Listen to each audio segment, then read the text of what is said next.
going, people? Sean Talks Wrestling. This is going to be one take.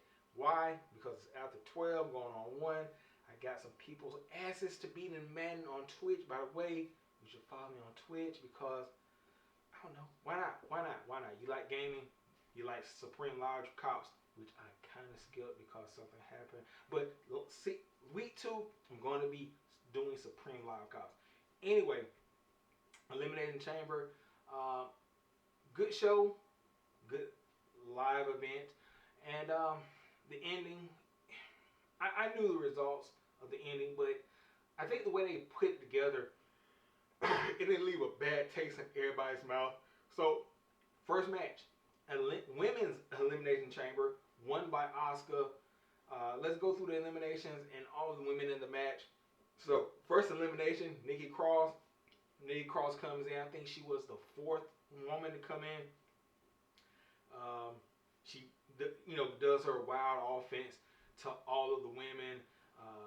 She's toying with Carmella. Carmella gets out of the pod, and after Nikki Cross, she dives from the top of the pod onto Raquel and Natalya. And that's when Carmella comes out, gets the pin. Nikki stalks her. She tries to pin Natalya and Raquel, and then Nikki stalks her. Carmella goes back in her pod.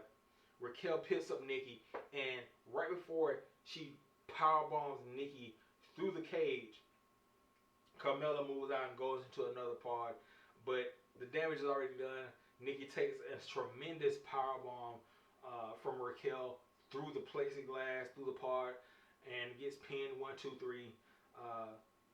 The next pin comes from Liv Morgan. Liv Morgan gets eliminated. She tries to go for Oblivion on Natalya. Carmella's on the outside. She super kicks her.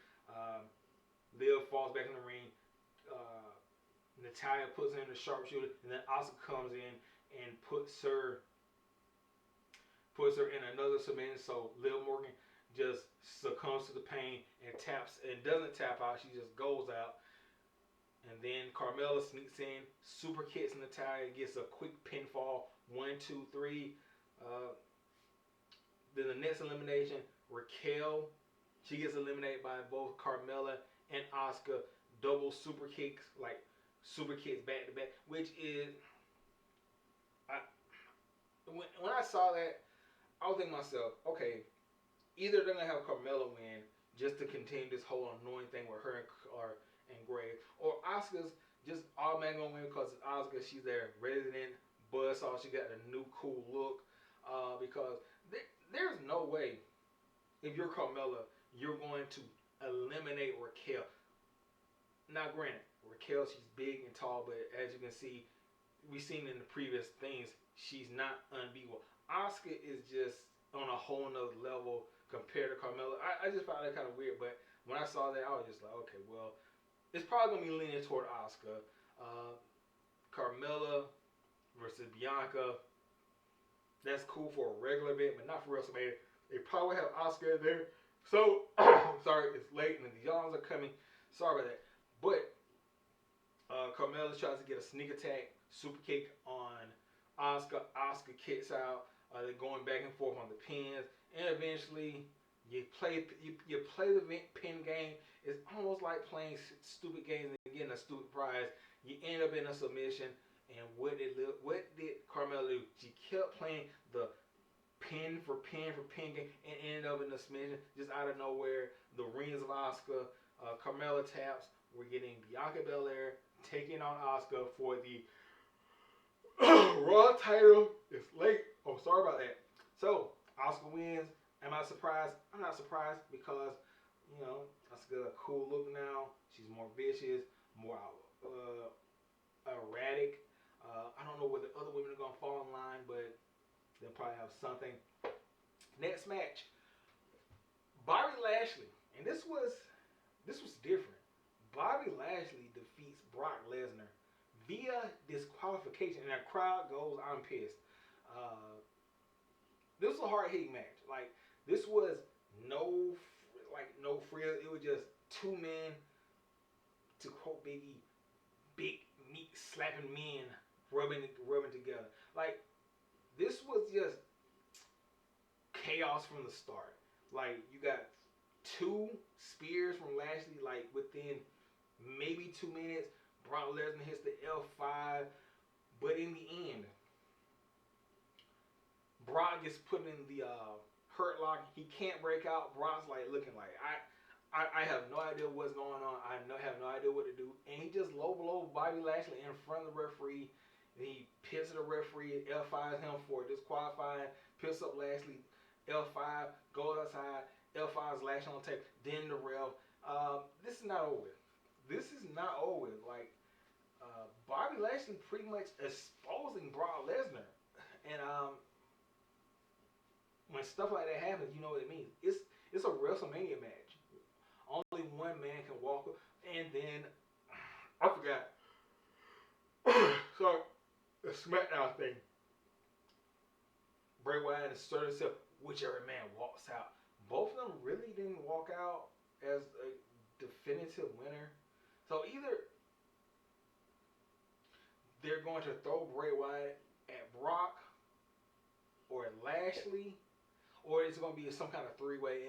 At that point, if they throw Bray into the middle of this three-way, who cares? Like, this is far more entertaining, way more. Like, Brock has finally met his match, and can he finally, get over on Bobby, or is it just Bobby his replacement? Like, this is intriguing stuff. This is intriguing, hard-hitting stuff. I don't think they should throw Bray Wyatt in this at all. But that's just my opinion. So moving on past that. Oh, I kind of didn't watch this one. You had the Edge and Beth versus Finn and Rhea. Edge and Beth won. It just a pit stop from Rhea Ripley going to the not the main event, but the match at WrestleMania versus Charlotte. I really didn't care. Not that it was a bad match. I didn't watch. I watched like, oh man, the yawns at 1:00. But it was just something. It was just something that was there. I really didn't care. So next, you had the men's Elimination Chamber, and the men's Elimination Chamber was Montez, Gargano, Priest, Bronson, Seth, and Austin Theory. So let's go through the eliminations if we could. First elimination, Bronson Reed. He comes in, bulldozes everybody. He runs Theory into the pod. Hush goes over the crowd. But I think there was a point. Yeah, so Bronson, he has Gargano up. Gargano, there was a point. Gargano, he's on top of the shoulder of Bronson. And then Seth comes in, does the Doomsday, and it leads to Gargano hitting the Poison Rana on Bronson. That looked pretty cool. Then later on in the match, Bronson, he's staying up, and it takes Seth, Gargano, and what was the other? I think, was it Priest? Seth, Gargano, and Montez Ford.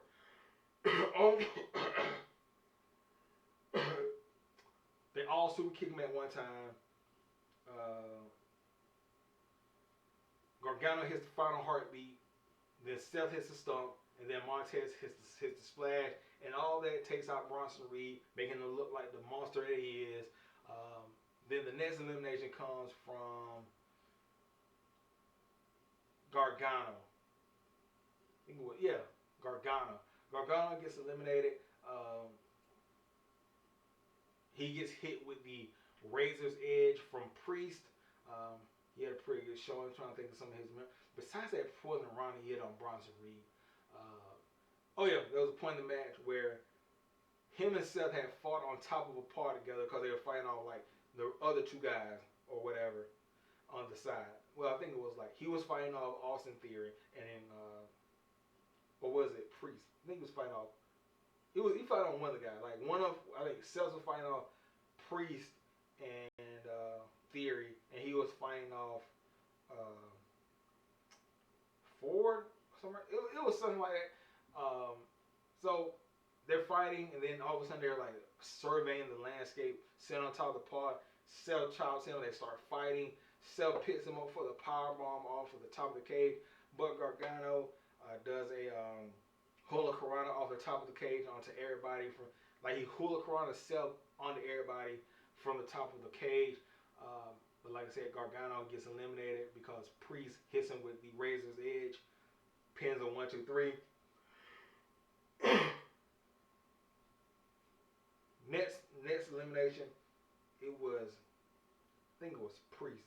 Priest gets eliminated? Yeah, Priest gets eliminated. And he gets eliminated by, God, Priest. How did Priest get eliminated? Oh, Priest got eliminated. Seth had him up for like a powerbomb type of thing because he countered a kick, and Montez Ford got up on top. No. This is what happened. I'm sorry about that. It's so late. So Priest, he's beating up Seth Rollins. Seth Rollins gets in the ring. Priest goes up to the top of the pod or tries to. He caught by Priest. Priest has him in the goozle, trying to go for the South of Heaven chokeslam from the top of the pod, but Rollins comes up underneath, puts him in the powerbomb position. Montez Ford comes from the top of the rope and does the blockbuster while Seth has him up for the powerbomb. Pins Priest 1, 2, 3. Then Montez Ford gets eliminated. Montez Ford, he's fighting Theory. He's fighting Theory. Theory goes down. He goes to the top. Try to hit the splash again on Theory. Theory gets his knees up. Montez Ford rolls out. He's like got his head peeking through the ropes onto the outside where the harder stuff is on the chamber. Seth is out there. Seth stomps him into the hard part on the outside. Theory pins him 1, 2, 3, and Montez Ford was selling it as it should because he basically got curb stomped on a concrete-like substance, and he's not moving. The paramedics had to come out. And I'm thinking to myself, okay, let me get a drink of juice. So he comes out. The paramedics come out, and I'm thinking to myself, okay, maybe Montez Ford is getting this push, and he's gonna be facing himself around. Oh, they're gonna turn the Street Profits heels. Like, okay, you hurt my brother. Now we're gonna be beating you up because what you did, you could have ended this man's career or whatever. But no. This whole thing on Montez Ford and not being able to get up, it was just a ploy by the WWE to get Logan Paul. Is it Logan or Jake? Jake Paul? Logan Paul? One of the Paul. I think it was Jake. I think it was it was Logan Paul. Logan, because Seth has been talking smack about Logan being in WWE, saying that he's not a real wrestler, he's not this, he's not that, he's just trying to take from the sport. The old Andy Kaufman thing with Jerry King Lawler, the whole try to true thing. So the cage door is open, they're trying to get Ford out. In comes Logan. Logan hits the Hollywood, the YouTube, what do you call that? It's the buckshot Larry, but I'm sure he's calling it something else. He hits the buckshot Larry on Seth. The ref's like, get out. He's like, okay. Then he curb stumps Seth. Seth's vulnerable and open to the A-Town down for Theory. Theory retains again by hook, crook, blase, swaze. He still wins. Logan Paul, Seth Rollins at WrestleMania. I think we have a winner here. I think we have a winner of a match. So, I think the last match was Sami Zayn taking on Roman Reigns. And look, Roman Reigns won. But the match was good quality. Got a lot of hope spots in here. Sami Zayn, he's getting beat up in front of his wife. Then he turns the tide, starts beating up Roman Reigns, kisses his wife, gets to the top, and Roman Reigns deflates him. But Sami Zayn beats him up, and then same as it, he sunset flip powerbombs him, gets the 2.99 fall, hits the Superman punch on Roman Reigns, and then the hell Louisville kick. Roman kicks out. Eventually, the ref takes a bump, takes a fall. Jimmy comes out, super kicks the hell out of Sami, hits the splash. Sami still kicks out when Roman Reigns pins him. Another ref takes another bump, refs out. Out comes Jay. And this is after Sami's down. Paul hands Roman a chair. And Jay, he's sitting in the ring, like in between Sami and Roman. He's looking at Roman, and Roman's like, "You gonna pick him over me? You do this, you do that." And Jay's behind Roman, holding the chair, and you think, okay, he's gonna hit Roman with that chair, or he's gonna, or he's gonna wait and just whatever. He doesn't do either. He's just sitting there with the chair. He's just like comatose, like in his own world. He really just quiet. And then Roman just grabs the chair, like, what the hell's wrong with you, bro? Like, what's going on? He starts pushing him, mugging him. Sami goes for a spear on Roman, but he dodges, and Jay gets hit with the spear. Eventually, Roman doesn't end up picking up the victory because he just takes the chair. After Jay's out, he's just like waylaying Sami with the chair. And then he just hits him with the spear, wins 1, 2, 3. Then they beat up Jimmy, and Roman start beating up Sami. Out comes Kevin Owens. He stunners the bloodline. Then him and Sami Zayn have like an eye-to-eye. Roman's in a corner. KO gets out of Sami's way so he can hit another hell of a kick. And then Sami leaves.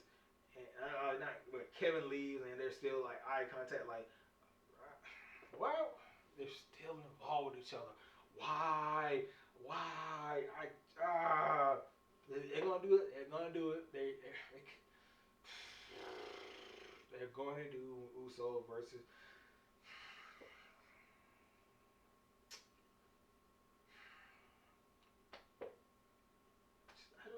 I don't, bro. Like, I could be wrong though. I could be wrong. It's just if they're gonna do Sami Zayn and Kevin Owens versus the Usos at WrestleMania, just have them lose. Just have them lose. Like I'm so sick of that team. Like I love those both those guys individually. As a tag team, it's annoying. It's annoying. Like, but then again, they're best friends, and I guess there's nothing better than going to work with your best friend and making a ton of money. So win on that, but it is what it is. Was this the best Sami Zayn match I've ever seen? I think a lot of people say Sami versus Nakamura, but I think this one was a little better as far as story and everything they had built up to it. Yeah, the emotion of the crowd, the emotion of the family, emotion of Sami.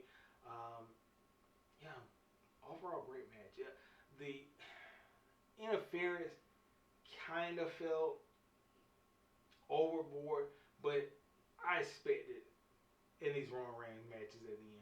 So I'm not mad. Anyway, I'm going to get out of here. Tell me your thoughts on Elimination Chamber, and I'll catch you guys later. Peace out.